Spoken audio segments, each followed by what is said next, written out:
आज़बिस्मिल्लाहिर्रहमानिर्रहीम बिस्मिल्लाहिर्रहमानिर्रहीम। नाज़रीन, एक नई वीडियो के साथ हाज़िर खिदमत हूँ और उम्मीद करता हूँ कि आप लोगों को ये वीडियो भी पसंद आएगी और इसके कमेंट्स बॉक्स में जाके ज़रूर कमेंट्स करेंगे इस वीडियो के हवाले से। चाहे कोई तनकीद करनी है तो तनकीद कर दें, अगर वीडियो अच्छी लगे तो उसे ज़रा सा सराहा दें ताकि मेरी दिलजोई हो जाए और मैं मज़ीद बेहतर वीडियो अपलोड कर सकूँ।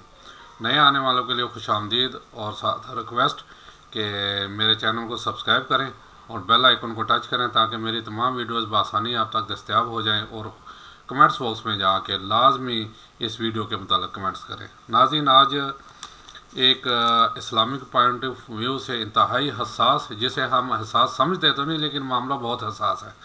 आप इससे अंदाज़ा लगा दें कि सुनन अबी दाऊद हदीस नंबर 358 में नबी सल्लल्लाहु अलैहि वसल्लम ने फरमाया, लानतुल्लाहि अला राशि वल मुर्तशी। तर्जमा जिसका है, रिश्वत देने वाले और रिश्वत लेने वाले अल्लाह ताला की लानत हो। तर्जमा क्या जी? रिश्वत देने वाले और रिश्वत लेने वाले पर अल्लाह ताला की लानत हो। ये अबी दाऊद में हदीस नंबर 3580। इससे आप समझ गए होंगे कि आज मेरा मौजू यही है, रिश्वत का, जिसे आप आजकल कोई अकाउंटेंट 10% कहते हैं, दूसरे कुछ अल्फाज देते हैं, यानी एक किस्म का इन्होंने इसे जायज़ वसीला समझ लिया कि ये भी हलाल रोज़ी है। लेकिन इसके बारे में कितने सख्त अल्फाज हैं वो आगे जाके आपको पता लगेगा। ये मैं कुछ इकट्ठी की है, मवाद इकट्ठा की है अपने ये यूट्यूब से ही, वो पेश खिदमत करता हूँ। नहायत अफसोस के साथ कहना पड़ता है कि आज के दौर में रिश्वत जैसी लानत को लेने और देने में लोग ज़रा भर भी खौफ खुदा और शर्म महसूस नहीं करते। वो चाहे एक नॉर्मल पुलिस ऑफिसर हो या 16वें ग्रेड का ऑफिसर, वासा का स्वीपर हो या इंचार्ज वापडा के मुलाजमीन, सुई गैस के मुलाजमीन, हत्ता के हर डिपार्टमेंट के मुलाजमीन रिश्वत लेना अपना जायज़ हक समझते हैं और अवामुन्नास रिश्वत देने में बुराई नहीं समझती। रिश्वत तो इतने फ़ख्र से लेते और देते हैं जैसे कोई बहुत बड़ा नेकी का काम कर रहे हों, और रिश्वत लेने और देने पर जन्नत की बशारत दी गई हो। तबा नाउज़ुबिल्लाह। यानी ये देखें, ये चीज़ वाकई जैसे रिश्वत चल रही है वो ऐसे ही जैसे जन्नत की बशारत है। जो जितनी ज़्यादा रिश्वत लेगा या देगा वो जन्नत की बशारत दी गई हो इस पर। पाकिस्तान की समाजी सूरत हाल पर 2017 में एक रिपोर्ट शाया की गई थी जिसके मुताबिक पाकिस्तान रिश्वत स्तानी के लिहाज से दुनिया में 10वें नंबर पर है। आइए जान लेते हैं रिश्वत की लानत और माशरती बिगाड़ के बारे में। जी देखिए, रिश्वत के लुग़वी माने नाजायज़, नजराना या जुल्म से ली जाने वाली रकम के हैं। इस्लामी इस्तिलाह में रिश्वत दरअसल इस माल को कहते हैं जिसे ज़रूरतमंद शख्स इस शर्त पर हाकम या अहदेदार को दे ताकि वो इसके हक़ में फ़ैसला दे, यानी उसका हर जायज़ नाजायज़ काम बआसानी कर दे, या किसी ऐसे शख्स को इस शर्त पर दे जो हाकम से इसका काम करा दे। इस्लाम जहाँ हलाल ज़राए से रिज़्क़ कमाने की तालीम देता है, वहीं हराम ज़राए से इज्तनाब करने का हुक्म भी देता है। इस्लामी तालीमात की रोशनी में रिश्वत एक हराम और नाजायज़ ज़रिया आमदन है और इस्लाम हराम से बचने,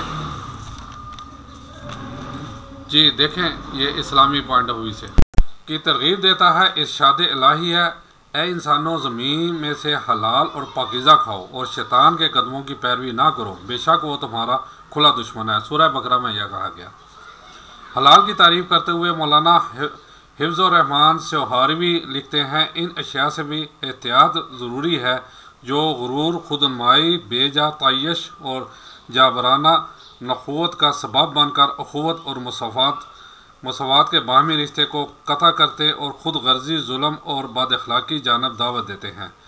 अल्लामा रशीद रज़ा अपनी तफसीर अल मनान में तैयब की वजाहत करते हुए लिखते हैं, तैयब से मुराद वो अशिया हैं जिनके साथ गैर का हक मुतलिक न हो। बस जो शय ना हक ली गई और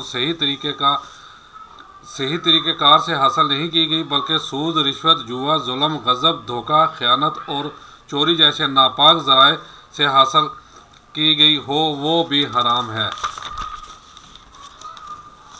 इसलिए तो वो तैयब नहीं। रिश्वत एक नाजायज़ ज़रिया आमदनी ही नहीं बल्कि इसके ज़रिए दूसरे आमदनी की हक तलफी भी होती है और उसे उसके हक या ओहदे से महरूम कर दिया जाता है जिसका वो हकदार होता है। दर्ज बिल तफसील से यही मालूम होता है कि यही खबासत और हराम है कि दूसरों का हक तलब किया जाए। इसी जुल्म का अंजाम बयान करते हुए सही मुस्लिम में हदीस है, हुजूर सल्लल्लाहु अलैहि वसल्लम ने सहाबा कराम रज़ियल्लाहु तआला अन्हुम से सवाल किया, तुम्हें मालूम है मुफलिस कौन है? सहाबा कराम रज़ियल्लाहु तआला अन्हुम ने कहा, मुफलिस हम में से वो है जिसके पास ना धर्म हो और ना सामान हो। आप सल्लल्लाहु अलैहि वसल्लम ने फरमाया, बेशक मेरी उम्मत में मुफलिस वो होगा जो क़यामत के दिन नमाज रोज़ा ज़कात लेकर आएगा इस हाल में कि उसने किसी शख्स को गाली दी होगी, किसी शख्स पर बुहतान लगाया होगा और किसी शख्स का माल हड़प किया होगा और किसी शख्स का खून बहाया होगा। बस उसकी नेकियां इन लोगों को दे दी जाएंगी और अगर इस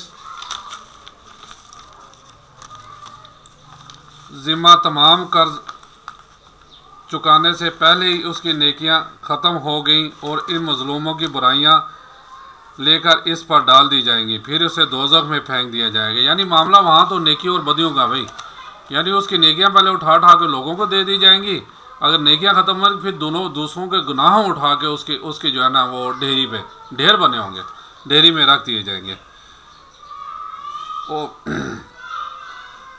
फिर उसे दोज़ख में फेंक दिया जाएगा। कुरान मजीद में हर जायज़ ज़राए से माल खाने से मना करते हुए हुक्म दिया गया। कुरान मजीद में हर नाजायज़ ज़राए से माल खाने से मना करते हुए हुक्म दिया गया और आपस में एक दूसरे के माल बातल तरीक़ों से ना खाओ और ना अहकाम के सामने पेश करो, ना गुनाह के साथ जानते बूझते लोगों के माल खाओ। सूरह बकरा, ये भी सूरह बकरा में आया जी। इस इरशाद खुदाबंदी के अल्फाज आम हैं कि बातिल और नाजायज़ तरीके से किसी का माल ना खाओ। इसमें किसी का माल गसब कर लेना, मसलन चोरी, डाका, सूद, जुआ, रिश्वत, हराम अशिया की तजारत, नाजायज़ मामलात, झूठ बोलकर या झूठी कसम खाकर कोई माल हासिल करना वगैरह माल हासिल करने के बातल और हराम तरीके हैं। यहाँ खाने से मुराद सिर्फ खाना नहीं बल्कि इनका हर किस्म का इस्तेमाल भी हराम है। हकाम के सामने पेश करने से मुराद दूसरे के माल की मलकियत का झूठा दावा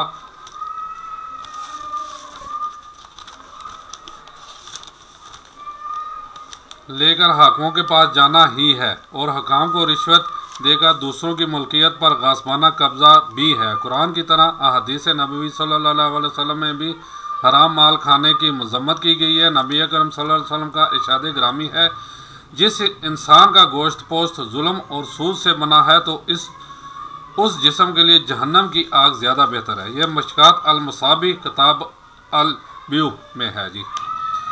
आप सल्लल्लाहु अलैहि वसल्लम का एक इरशाद हज़रत अबू बकर सिद्दीक़ रज़ियल्लाहु तआला अन्हु से माकूल है, जिस बदन को हराम की ग़िज़ा खिलाकर पाला गया वो जन्नत में दाखिल नहीं होगा। अल्लाह के रसूल हज़रत मोहम्मद सल्लल्लाहु अलैहि वसल्लम ने फरमाया, रिश्वत लेने वाले और देने वाले पर अल्लाह की लानत। सुनन नबी दाऊद हदीस 3580 जो मैंने पहले भी बयान कर दिया। ये एक हदीस में सख्त हराम की तशरीह करते हुए रिश्वत और ज़िना की आमदनी को एक साथ बयान किया गया है। आप सल्लल्लाहु अलैहि वसल्लम फरमाते हैं, सख्त हराम आमदनी के दो दरवाजे हैं जिनसे लोग खाते हैं, रिश्वत और असमत फरोशी।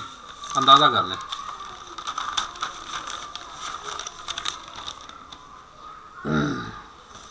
हुज़ूर सल्लल्लाहु अलैहि वसल्लम ने रिश्वत देने वाले और रिश्वत लेने पर लानत फरमाई है और इस पर भी जो रिश्वत का मामला करवाए, यानी जो बीच में एजेंट होते हैं जो रिश्वत लेके आगे जो है ना, यानी दो बंदों का मामला तय करवाते हैं रिश्वत के ज़रिए, वो भी बीच में मुलव्वस है पूरे। और ये हमें गौर करना चाहिए। आजकल ज़्यादातर बीच में ये एजेंट एक्टिव हैं, यानी पैसे पकड़ के लो जी, इस तरह तो होता नहीं काम, पैसे फड़ाओ मैं उधर फड़ा देना तो काम हो जाएगा।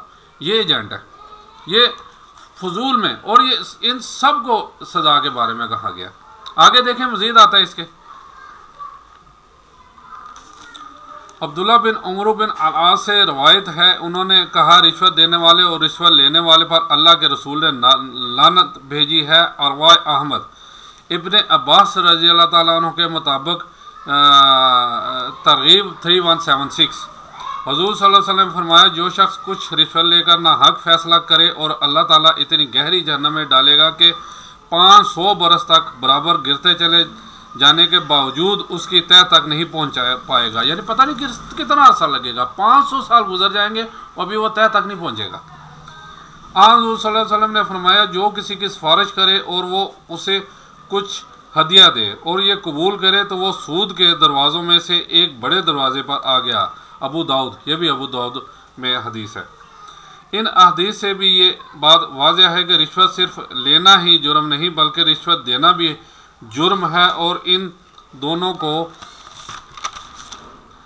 जहन्नम की आग का ईंधन बनना पड़ेगा। नेज़ इनके साथ रिश्वत का मामला करवाने वाला भी अल्लाह ताला की रहमत से महरूम रहेगा। देख ले कितनी बड़ी है ये, ज़रा सोचें। ये खुदारा ये बार बार सुन के मैं अहादीस और कुरानी आयात के हवाले से बयान कर रहा हूँ कि ये कितना बड़ा जुर्म है, जिसे आजकल कोई जुर्म समझा नहीं जाता। आज बड़े तरलेस कह रहे हो मैंने पैसे देते मेरा काम हो गया। ये देखें, और फिर एजेंट उससे भी ज़्यादा फिक्र करें कि उनके हाथ में क्या आता है। सिर्फ थोड़ी सी वाकफियत, एजेंट जो है ना पैसे उधर से लेकर उधर पकड़ा देते हैं, लेकिन वो भी बराबर के हिस्सेदार होंगे। एजेंट हजरात ये खुसूसन इस पे गौर करें। अफसोस है इन मुसलमानों पर जो इतनी वाज़ह कुरानी हदायत और नबी करीम सल्लल्लाहु अलैहि वसल्लम के इरशादात के बावजूद थोड़े से दुनियावी फ़ायदे के लिए रिश्वत खाते हैं और अपने आप को जहन्नम का ईंधन बनाते हैं।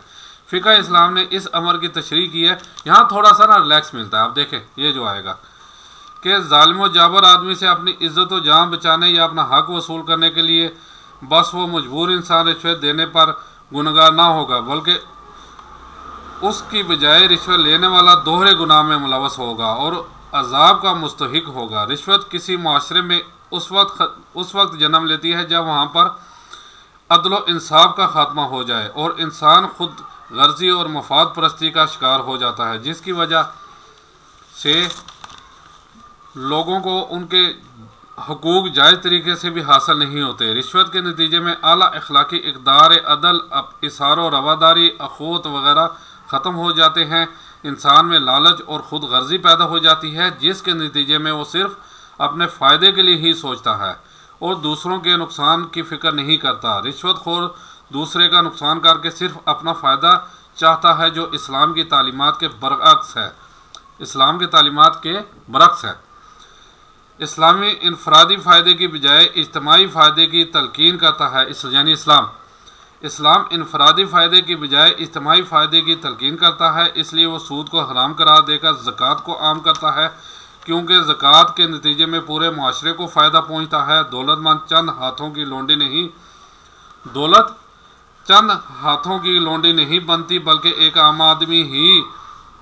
आम आदमी भी दौलत के फ़ायदे हासिल कर सकता है। इस्लाम खुद गर्जी और लालच की बजाय इसार कुर्बानी के जज्बात और अमल को फ़रोग़ देता है। इसार अपनी ज़ात पर दूसरों को तरजीह देने का नाम है। हम देखते हैं कि मकतब नबवी सल्लल्लाहु अलैहि वसल्लम की तरबियत याफ्ता सहाबा कराम रज़ियल्लाहु तआला अन्हुम खुद भूखे रहते और दूसरों को खिलाते थे। अपने अमवाल में अपने महाजर भाइयों को हिस्सा देते थे ताकि उनकी ज़रूरियात पूरी हो सके। जंग यरमुक में खुद तो प्यास से शहीद हो गए, लेकिन दूसरे मुसलमानों को प्यासा नहीं देख सकते।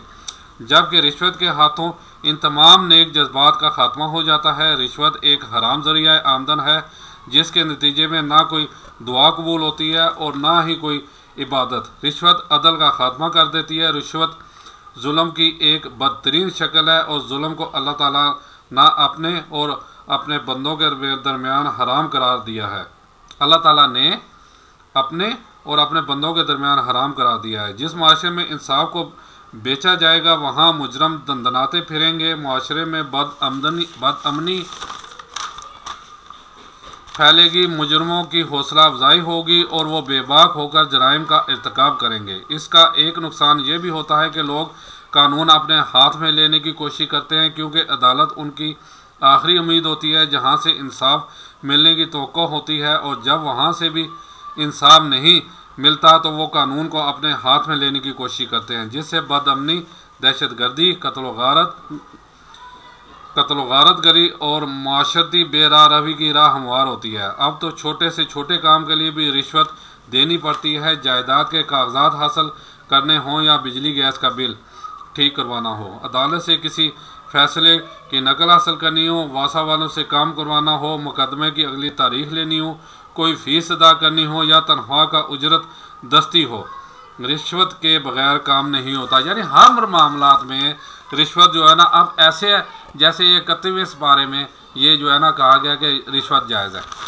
मसलन अकाउंटेंट 10% जो लेते हैं, देख लें, वो हक समझते हैं अपना, और अवाम अपना काम जल्द निकलवाने के लिए रिश्वत देते और लेते हैं। ऐसे लोग किसी कानून और ज़ाब्ते को नहीं मानते, वो सरेआम ये गुनाह करते हैं, उनके दिल में किसी का खौफ नहीं होता। इस गुनाह का एतकाब हमारे माशरे के अक्सर लोग करते हैं, मगर अवाम क्या करे। जिस माशरे में रिश्वत के बगैर बर्थ सर्टिफिकेट और डेथ सर्टिफिकेट नहीं मिलता और कब्रिस्तान में जगह नहीं मिलती, देख ये हकीकत है, ऐसे ही होता है। वहाँ अवाम को मजबूरन रिश्वत देना पड़ती है। रिश्वत जिसे कानून जुर्म करार देता है, लेकिन इस समाज में बदकिस्मती से ऐसे महसूस होता है कि रिश्वत ना देने वाला कानूनी तौर पर मुजरम है। हमें अपने आप को रिश्वत से बचने और माशरे को इस गुनाह से बचाने की कोशिश करनी चाहिए। रिश्वत एक गुनाह है और गुनाह की सज़ा ज़रूर मिलेगी। इस दुनिया में अगर ना मिली तो आखिरत में ज़रूर मिलेगी। अल्लाह रब्बुल इज़्ज़त से इल्तमास है और दुआ है कि हमें दुनिया और आखिरत में इस लानत की तबाहकारियों से महफूज फरमाए। जनाब, ये छोटा सा मैंने एक बनाया, अदारिया बनाया, उम्मीद आप लोगों को पसंद आएगा। देखिए, मेरी एक राय है, यहाँ इसमें थोड़ी सी नरमी एक जगह मिलती है कि मजबूरन अगर काम ना निकल रहा हो तो रिश्वत दे के चले अपना काम लगा लें। लेकिन होता क्या है, हम पहले वो रास्ता नहीं अपना लें कि जाके कोशिश तो करें ना, उनको प्रेशराइज तो करें। 5, 10, 15, 20 बंदे जाके एक दफ़ा जाएँ, 2 दफ़ा जाएँ, 3 दफ़ा जाएँ, 4 दफ़ा जाएँ। लेकिन अगर कोई यानी नई सुनवाई होती हत्तल इम्कान कोशिश करने के बाद, तो फिर वो जो है ना कोई थोड़ी सी बार्गेनिंग कर दे, फिर उसमें वाज़ेह है कि ये सारा कुछ मलबा रिश्वत लेने वाले पर पड़ेगा, देने वाले पर नहीं। लेकिन हम क्या करते हैं, वो बात वही बीच में जो एजेंट है वो भी थोड़ी सी वहाँ अपनी वाकफियत के लिए, चलो ये साढ़ा भी आना महकमे जड़ा ना अपना वाकफियत हो जाएगी, होता है, ठीक है। वो भी एजेंट ये रोल अदा करते हैं, चलो जी पैसे दो तो काम घर बैठे बैठे जो है ना मैं करवा दूँगा। ऐसे नहीं है भैया, पहले बाहर निकलो, जाओ। जैसे कहते हैं ना कि मजदूरी के लिए जो अल्लाह का दोस्त है मजदूर का आ गया, उसका पसीना पूरा निकले, ईमानदारी से काम करे, वो अलकासिब हबीबुल्लाह। ये नहीं कि एसी में बैठा टांगों पे टांगे रख के मोबाइल पे गेम खेल रहा है, शाम को घर चला जाए तो वो जी वो भी अलकासिब हबीबुल्लाह। नहीं, आज की थोड़ी वीडियो लंबी हो गई, लेकिन ये वीडियो ऐसी है कि ज़ाहिर है इस पर थोड़ा सा मुझे ब्रीफ करना पड़ेगा। खुदारा रिश्वत से बचें, इसके बहुत बुरा भयंकर दुनिया में भी और आखिरत में भी बहुत बुरा अंजाम है। ये एक छोटी सी मैं मिसाल बताता हूँ जाते जाते कि इरिगेशन में मैंने 3 साल काम किया। मैं अल्हम्दुलिल्लाह इरिगेशन में स्टेनो और फिर PTCL में भी स्टेनो था। मैं चाहता था रिश्वत के अंबार लगा सकता था, ढेरों पैसे कमा सकता था, लेकिन अल्हम्दुलिल्लाह एक चौनी भी मुझ पर हराम हो जो मैंने ली हो। यानी एक चौनी लोग लाखों लेते थे। हमारे वक्त वो थे जब एक टेलीफोन, जब मैं PTCL में था, 10,000 की रिश्वत थी, 10,000 ली जाती थी, और ये लाहौर में 5 मरले का प्लाट आ जाता था 10,000 का। यानी वो वक्त है सुनहरे। लेकिन अल्हम्दुलिल्लाह क्योंकि मेरे बाप ने मुझे नसीहत की थी कि बेटा आधी रोटी खा लेना लेकिन हराम ना खाना। अब वही वजह, मैं सबसे बड़ा क्रेडिट अल्लाह का बहुत शुक्र अदा करता हूँ कि मैं 55 साल मेरी उम्र है और अल्हम्दुलिल्लाह मुझे कोई बीमारी नहीं है। अब रिश्वत लेने वालों का हाल सुन ले। इरिगेशन में मैंने सिर्फ सुना कि एक वो उसका SDO था, यानी जब मैंने सुना वो हयात था मेरा ख्याल है, उसने कोई खरबों रुपये इरिगेशन में रिश्वत कमाई, लेकिन दुनिया की कोई ऐसी बीमारी नहीं थी जो उसे ना लगी हो। वो बिल्कुल फीका सूप पीता था, ना बीज में नमक ना मिर्चें, ये समझे पानी पीता था। तो वो कहता था, उसका कॉल था, वो कहते कि अगर मुझे कोई एक टाइम का पेट भर के खाना खिला दे और मैं उसे हजम कर लूँ तो मैं अपनी सारी दौलत उसे दे दूँगा। ये होता है रिश्वतखोर का अंजाम। तो भैया खुदा के लिए आज वीडियो बहुत लंबी हो गई, थोड़ी सी इससे बाज आ जाएँ, कोशिश करें कि पहले सही तरीके से आप लोगों के काम हो जाएं। अगर ना हो तो फिर आप कम अज़ कम उस रिश्वत देने वाले के जो पहली लाइन है उसे बरी ज़िम्मा हो जाएंगे, फिर वो लेने वाले मुजरम होगा। लेकिन अगर घर बैठे बैठे ही आप कहेंगे ठीक है जी सानू इधर बरी ज़िम्मा कर देता है तो भैया फिर आप नहीं होंगे। ये ज़रा सोचिएगा ज़रूर, ज़रा थोड़ा सा अकेले में बैठ के इस बारे में सोचिएगा। उम्मीद है अगर मेरी इस वीडियो से एक बंदा भी कोई भटका हुआ राह रास्त पे आ गया तो मैं समझ लूँगा कि मेरी ये वीडियो का असर हो गया। इजाज़त चाहता हूँ। अस्सलाम वालेकुम वरहमतुल्लाहि वबरकातुहू।